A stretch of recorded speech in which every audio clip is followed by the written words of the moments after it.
Oke guys, sebelum kita mulai ada baiknya dibantu like video ini, dan bagi yang baru bergabung silahkan tekan dulu tombol subscribe dan aktifkan loncengnya.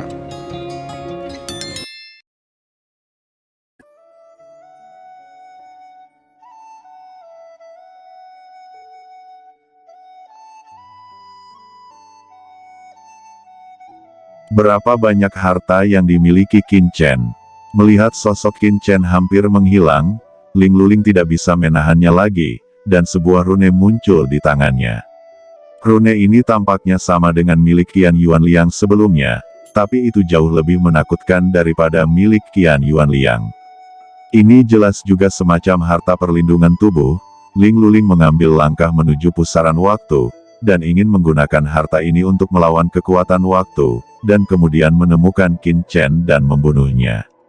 Tetapi begitu dia mengambil langkah ini, dia melihat rune ini segera memancarkan cahaya yang menyala-nyala, dengan cepat redup di bawah kekuatan waktu, dan padam dengan kecepatan yang terlihat dengan mata telanjang.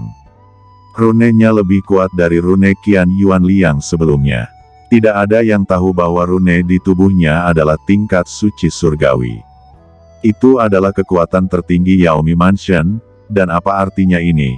Kertas jimat emas di tangan Qin Chen setidaknya adalah tingkat suci surgawi tertinggi. Pikir dalam hati Ling Luling melonjak hebat. Pada saat kritis, Ling Luling akhirnya lolos dari pusaran waktu dan kembali mendarat di tanah, tetapi aura rune di tubuhnya juga menjadi hancur. Ling Luling merasa sangat tertekan, tetapi ini adalah kartu truf yang menyelamatkan hidupnya. Ling Luling, bahkan rune yang diberikan Master Su Quan tidak dapat menahan pusaran waktu. Harta macam apa kertas rune emas pada anak itu barusan? Ucap Xiu Chengze dan Liu Fengyu terbang dan berkata dengan ekspresi terkejut. Keduanya bukan idiot, aura Tuan Su Quan yang melekat pada rune itu masih bisa mereka kenali, dan Qin Chen bisa terus masuk dengan selamat, tetapi Ling Luling dipaksa keluar. Apa artinya ini? Apakah kertas rune emas itu adalah harta tingkat guru suci? Gumam keduanya saling memandang dan berseru, dan pada saat yang sama cahaya yang menyala-nyala meledak ke mata mereka. Harta karun seperti itu sudah cukup untuk membuat mereka melayang ke langit. Tetapi pada saat yang sama mereka berpikir bahwa ada 3 dari mereka di lapangan. Bahkan jika mereka mendapatkan harta itu, kepada siapa mereka harus memberikannya? Suasana di lapangan tiba-tiba tampak sedikit aneh. Xiu Chengze dan Liu Fengyu bahkan berpisah dengan tenang, karena takut pihak lain akan marah ketika mereka memikirkan itu, dan tampak waspada. Ling Luling bisa melihat pikiran Xiu Chengze dan Liu Fengyu sekilas. Dia mendengus dingin dan wajahnya sangat jelek. Dia berkata, "Aku belum mendapatkan harta karun itu, kalian berdua telah memiliki niat buruk. Bisakah kamu bersikap sedikit lebih baik?" Ucap Ling Luling mengingatkan. "Hehe, omong kosong apa yang kamu bicarakan? Siapa yang mau merampas itu darimu?" Ucap Xiu Chengze dan Liu Fengyu sedikit malu, tetapi tentu saja tidak ada yang mengakuinya. Luling berkata, "Apakah kamu pikir jika kamu mendapatkan harta itu, kamu dapat membawanya kembali ke surga dengan selamat? Jangan lupa, Tuan Dong Yuyin akan segera datang. Di depan senior, apa kamu bisa menyembunyikannya? Apalagi, selain harta jimat sebelumnya, ada harta seperti dunia kecil dan Skyfire pada orang ini. Masing-masing bukan hal kecil. Bisakah kamu menelannya sendirian?" Ucap Ling Luling. Xiu Chengze menyentuh hidungnya. Meskipun kata-kata Ling Luling tidak masuk akal, apa yang dia katakan adalah kebenaran. "Lalu bagaimana menurutmu?" tanya Liu Fengyu mengerutkan kening. Ling Luling mendengus dingin dan berkata, "Yang paling mendesak sekarang adalah membunuh anak itu terlebih dahulu. Hanya dengan membunuhnya Anda bisa mendapatkan harta darinya. Adapun cara mendistribusikannya, mari kita bicarakan nanti. Percayalah bahwa harta rahasia anak itu cukup untuk membuat kita masing-masing puas. Namun, saya pikir yang lebih penting adalah kita harus menerobos ke ranah suci bumi di sini." Ucap Ling Luling. Menerobos alam Sein bumi. Xiu Chengze dan Liu Fengyu keduanya berseru. "Benua Tianwu ini terlalu kecil. Hampir tidak mungkin untuk menembus suci bumi di dunia yang begitu kecil. Kesulitannya setidaknya 10 kali lebih tinggi daripada di surga, bahkan bisa 100 kali lebih tinggi. Meskipun basis kultivasi mereka semua berada di puncak alam suci, mereka belum mampu menerobos ke alam suci bumi di surga. Apalagi di benua Tianwu ini, tentu itu lebih sulit. Ya, tidakkah kamu merasa bahwa dunia ini sangat istimewa? Ucap Ling Luling berkata dengan sungguh-sungguh. Xiu Chengze dan Liu Fengyu terkejut. Meskipun ini dunia kecil, karena ada banyak master alam suci yang telah jatuh karena suatu alasan, ribuan tahun yang tak terhitung telah berlalu, dan kekuatan asli dari para master yang telah jatuh di sini telah mengubah area ini menjadi tempat yang sangat aneh. Dunia peleburan sebanding dengan beberapa misteri kultivasi di surga. Saya memiliki perasaan bahwa di tempat ini, selama saya berlatih dengan konsentrasi tinggi, kemungkinan besar saya akan dapat menembus ke alam sein bumi. Ucap Ling Luling, matanya bersinar tajam. Xiu Chengze dan Liu Fengyu dengan hati-hati merasakan kekosongan. Benar saja, mereka tidak terlalu memperhatikannya sebelumnya. Sekarang mereka melihatnya dengan hati-hati.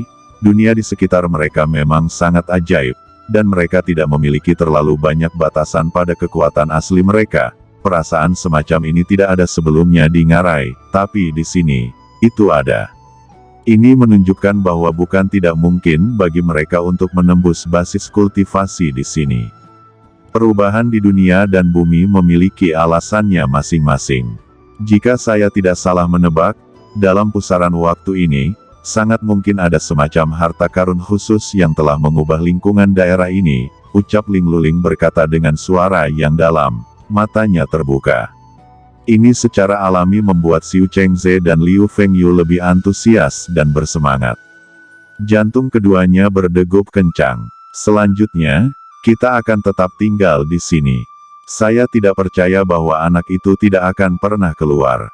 Begitu dia keluar, kita akan membunuhnya. Ling Luling berkata dengan suara dingin.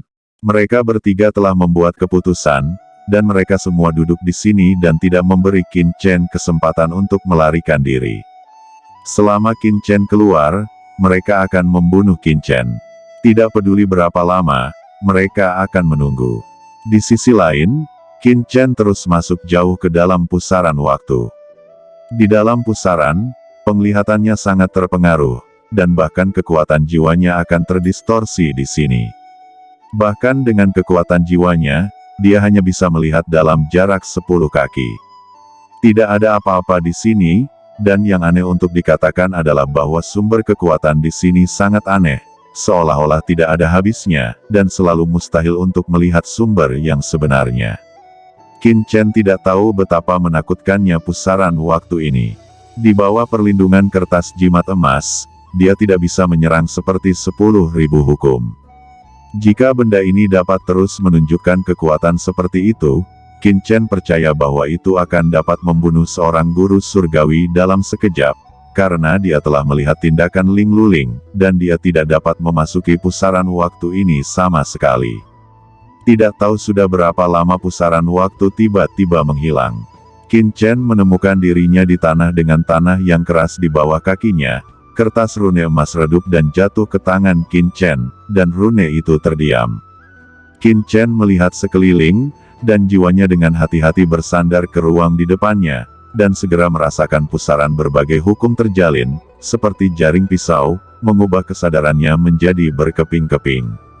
Ini seharusnya menjadi tempat inti dari reruntuhan ini. Kata kucing hitam besar itu tiba-tiba. Qin Chen mengangguk dan melihat sekeliling. Napas perubahan kuno datang ke wajahnya, hati Qin Chen terkejut, napas Dao Yun di sini mengerikan.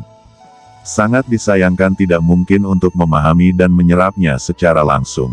Hukum persepsi dan jalan surga 10 kali lebih tinggi daripada dunia luar, bahkan 100 kali lebih tinggi. Jejak kekuatan hukum jatuh pada Qin Chen, jika bukan karena Qin Chen telah menumbuhkan ekaristi abadi. Kekuatan hukum ini dapat dengan mudah membuatnya musnah ke dalam ketiadaan. Chen kecil, di mana kita sekarang? Apakah ini kedalaman tanah terlarang dewa? Ucap Yukiansu bertanya dengan kaget dari piringan batu giok keberuntungan alam semesta. Mereka juga dapat melihat pemandangan luar, tetapi berdasarkan kultivasi mereka, mereka tidak dapat meninggalkan cakram giok. Begitu mereka keluar, mereka mungkin dalam masalah. Qin Chen berkata, kalian teruskan berkultivasi di cakram giok keberuntungan, Gu Zunren, tubuh Qian Yuan Liang ini sengaja disediakan untuk Anda, sementara asal surgawinya belum hilang, Anda dapat melahap asalnya, dengan cara ini basis kultivasi Anda dapat cepat pulih. Ucap Qin Chen. Daratan hari ini menjadi semakin berbahaya, dan Qin Chen membutuhkan kekuatannya anggotanya sendiri untuk menjadi lebih kuat, dan di antara banyak orang di bawah komandonya, Gu Zunren jelas salah satu yang paling kuat. Sementara Gu Zunren berkultivasi di lempeng giok semesta, Qin Chen terus berjalan dengan hati-hati di dalam reruntuhan ini. Nak Qin Chen, hati-hati! Teriak kucing hitam besar itu tiba-tiba berseru. Dao Yun yang mengerikan menyerang, dan Qin Chen buru-buru mundur. Dao Yun itu tiba-tiba terbang ke Qin Chen. Napas yang mengerikan membuat rambut dingin Qin Chen berdiri. Qin Chen bergerak maju dengan hati-hati. Ini tampaknya menjadi medan perang kuno, tetapi telah dihancurkan oleh pertempuran besar, dan hukum ini harus ditinggalkan oleh orang-orang kuat yang bertarung di masa lalu, dan bertahan untuk waktu yang lama. Ucap kucing hitam besar itu mengamati untuk waktu yang lama. Medan perang kuno. Gumam Qin Chen menarik napas dalam-dalam. Apakah Dao dan aura ini ditinggalkan oleh orang-orang kuat tahun itu? Sejarah tanah terlarang dewa kembali ke beberapa tahun yang tidak diketahui.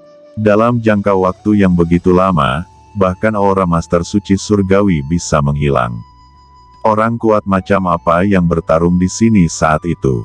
Gumam Qin Chen dalam hati. Beberapa lonceng datang dari jauh, dan lonceng itu seolah-olah akan merebut jiwa dan menyerang jiwa Qin Chen. Laut jiwa Qin Chen berfluktuasi dalam sekejap, dan tidak ada cara untuk menghentikannya. Lautan jiwanya langsung terkoyak, dan seteguk darah dimuntahkan dari mulutnya. Wajah Qin Chen menjadi pucat, dan dia segera menggunakan teknik terlarang jiwa surgawi untuk memulihkan jiwanya. Wajahnya jelek, dan itu terlalu menakutkan di sini. Dia tidak bisa bertahan di sini dengan kekuatan jiwanya. Tanpa teknik terlarang jiwa surgawi, dia khawatir dia sudah lama mati. Bel berbunyi lagi seolah-olah telah melakukan perjalanan melalui alam semesta. Itu datang dan pergi dengan cepat, tetapi menghilang setelah beberapa napas. Dengan suara-suara yang datang, Qin Chen secara bertahap beradaptasi dengan lingkungan yang menakutkan di sini, dan terus menjalankan teknik terlarang jiwa surgawi untuk memperbaiki jiwanya sendiri.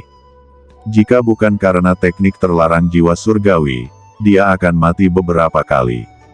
Pada saat yang sama, Qin Chen juga mengerti bahwa suara-suara ini seharusnya adalah suara yang ditinggalkan oleh orang-orang kuat yang bertarung.